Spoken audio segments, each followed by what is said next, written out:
आज के इस वीडियो में हम पढ़ेंगे एक important topic of reasoning, that is word and number coding decoding. Now as I have always said कि कोडिंग डिकोडिंग रीजनिंग का एक बहुत ही इम्पॉर्टेंट कॉन्सेप्ट है और इस कॉन्सेप्ट के अंदर बाकी बहुत सारे कॉन्सेप्ट्स आते हैं, for example letter coding decoding, number coding decoding, and today we will be doing mixed coding decoding, मतलब word and number coding decoding. एक ही टर्म में वर्ड्स भी होंगे और नंबर भी होंगे। कोडिंग डिकोडिंग हम जनरली इसलिए यूज़ करते हैं ताकि कोई थर्ड पार्टी या थर्ड पर्सन हमारे मैसेज को पढ़ ना पाए, तो इसलिए हम वर्ड्स को डी एनक्रिप्ट कर देते हैं, मतलब हम वर्ड्स को किसी कोडेड फॉर्म में कन्वर्ट कर देते हैं so that it can be only read by the people who know that code and who are aware about the logic। हमें एक क्वेश्चन दिया जाएगा जिसमें एक वर्ड को कोड किया गया होगा using some kind of logic. हमारा रोल है कि उस वर्ड का क्या लॉजिक है और किस लॉजिक से वो कोडेड वर्ड फॉर्म हुआ है उसको हमें फाइंड आउट करना है। Basically, the examiner wants to check your intelligence and your mental ability, that whether you are able to find out the logic or not and how much conceptually strong you are. तो आज we will be studying and we will be discussing word coding decoding in mixed form, मतलब word and number coding decoding। उसके लिए again it is very important to understand and to learn the place value of every letter from A to Z, क्योंकि ये आपको हर question में it will be very useful to you and it will help you to solve the questions quickly and easily। Example of word mixed word coding decoding हो सकता है, for example I say apple। Apple can be coded as 1 ppl 5। So 1 ppl 5 मतलब A की place value is 1 and 5 की place value is E। So Apple हमारे ऐसा भी code हो सकता है। This is just one example जहाँ पर हमारी जो कोडिंग है वो नंबर के फॉर्म में भी है और लेटर के फॉर्म में भी है, इसलिए this is refer to as mixed coding decoding. Now, without wasting any time, let us quickly solve the questions and have a look at the first question regarding this topic। तो आइए हम question number 1 को देखते हैं। First question is A3, T5 and D means acted, E1, T9 N7 means eating। ऐसे ही हमें asset का code find out करना है कि वो क्या है। एसेट के कोड को फाइंड आउट करने से पहले वी हैव टू नो कि एक्टेड और ईटिंग का ये कोड कैसे आया। ये लॉजिक अगर हमने फाइंड आउट कर दिया then we can easily get the code for asset. So first let us see the code for acted, ACTED, और इसके कोरिस्पॉन्डिंग है A3, T5 and D। We can see A is as it is, T is as it is and D is as it is। खाली change हुआ है C और E का code, और C और E जो है वो नंबर्स में चेंज हो गए हैं। जब भी लेटर्स नंबर्स में चेंज होंगे the first thing that should strike our mind is कि क्या वो प्लेस वैल्यूज ही हैं जो नंबर्स में चेंज हुई हैं। हमें पता है कि C की प्लेस वैल्यू जो है वो 3 है और E की प्लेस वैल्यू जो है वो 5 है। ऐसे ही C की वैल्यू 3 आ गई और E की value 5।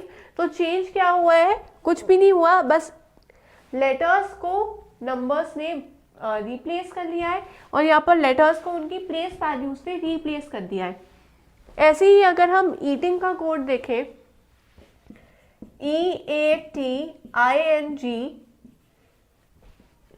E will remain as it is। A का कोड होता है 1, A की प्लेस वैल्यू होती है 1, तो यहाँ पर 1 आ गया।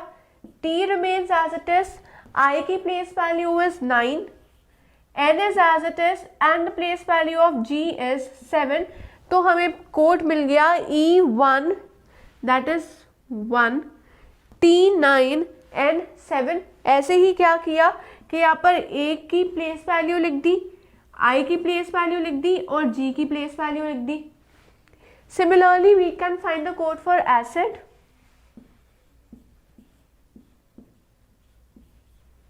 ACID, अब एसिड में हमें कैसे पता लगेगा कि कौन से कोड को हमें प्लेस वैल्यूज की फॉर्म में चेंज करना है? तो वी कैन सी कि यहाँ पर पहला जो लेटर है that remains as it is, और उसके बाद जो नेक्स्ट लेटर है उसको हम नंबर में चेंज करते हैं। ऐसे ही A will remain as it is, C की प्लेस वैल्यू 3 है, I will remain as it is, और डी की प्लेस वैल्यू 4 है। तो A3I4 will be the desired answer, क्योंकि ऑल्टरनेट जो लेटर्स हैं वो तो सेम है, बाकी जो लेटर्स हैं वो नंबर्स की फॉर्म में चेंज हो रहे हैं। ऐसे ही यहाँ पे ऑल्टरनेट लेटर्स सेम है और जो रिमेनिंग है वो नंबर की फॉर्म में चेंज हो रहे हैं। Similarly over here alternate letters same है और इधर numbers में change हो गए. So the logic is very clear, it is simple, and we have substituted the same logic over here in order to get the answer. तो acid का code will be A3I and 4.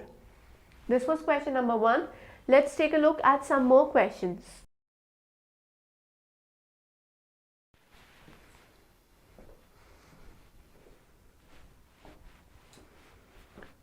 So now let's take a look at question number 2.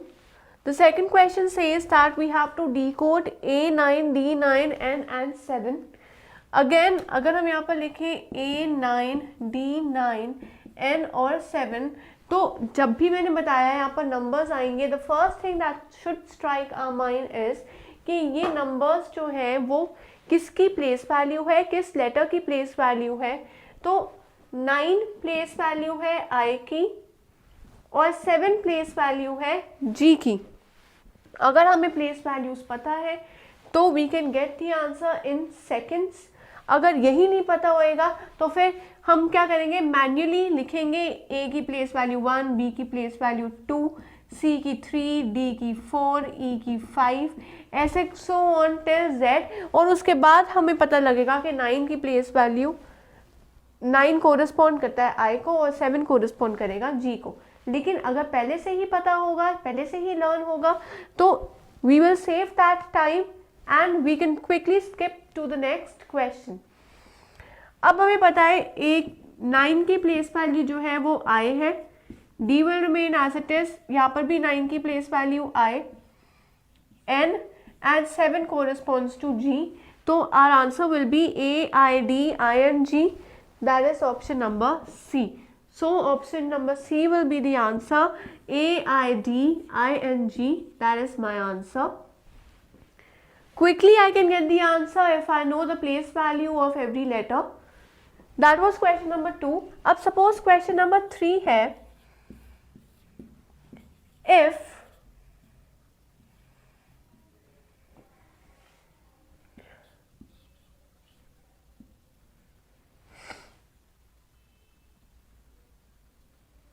M21, MB1 and 9 is equal to Mumbai, then find code for Delhi. If M21, MB1, 9 is the code for Mumbai, I have to find the code for Delhi. इसके लिए 1, 2, 3, 4, 5, 6, 7 यहाँ पर है. 1, 2, 3, 4, 5, 6 letters यहाँ पर है, लेकिन यहाँ पर कितने हैं, 7. मैं देखूंगी 2, 1 एक साथ आ रहा है तो 2 और 1 को मैं इकट्ठा कर दूंगी, क्योंकि मुझे पता है कि 19 भी यहाँ पर हो सकता है. But I can see U, M, B, right. रह क्या गया, मुंबई. U की place value is 21, the place value of A is 1 and the place value of I is 9. तो यहाँ पर मैं instead of I will write 9. We can notice that only the vowels are changing over here. ऐसे ही दिल्ली के लिए मैं देखूंगी कि खाली vowels ही चेंज होने चाहिए, 2 नंबर्स. तो D will remain as it is, L और H भी as it is रहेगा, the place value of E is 5 and the place value of I is 9। तो ऐसे भी क्वेश्चंस आ सकते हैं जहाँ पर वर्बल्स चेंज हो सकते हैं, कॉन्सोनेंट्स एज इट इज रहेंगे, तो ऑल्टरनेट वैल्यूज भी आ सकती हैं, वर्बल्स के थ्रू भी आ सकता है और कॉन्सोनेंट्स के थ्रू भी क्वेश्चंस पूछे जा सकते हैं। We need to be prepared for every type of question और इसके लिए we have to practice more questions. और प्रैक्टिस करने के लिए आप रजिस्टर कर सकते हैं हमारे ऑनलाइन पोर्टल पे, दैट इज www.abhyasonline.in। रजिस्टर करने के बाद आप ऐसे और बहुत सारे क्वेश्चंस अटेम्प्ट कर सकते हैं और अपने आप को एनालाइज कर सकते हैं कि कौन से आपके स्ट्रॉन्ग पॉइंट्स हैं और कौन से वीक पॉइंट्स हैं। वीक पॉइंट्स को और इम्प्रूवमेंट देने की बहुत ज़रूरत होगी। So for that you have to practice again more in order to score good in your exams and become master in reasoning. So my suggestion to you is to keep learning and keep practicing and do register to the online website, that is abhyasonline.in.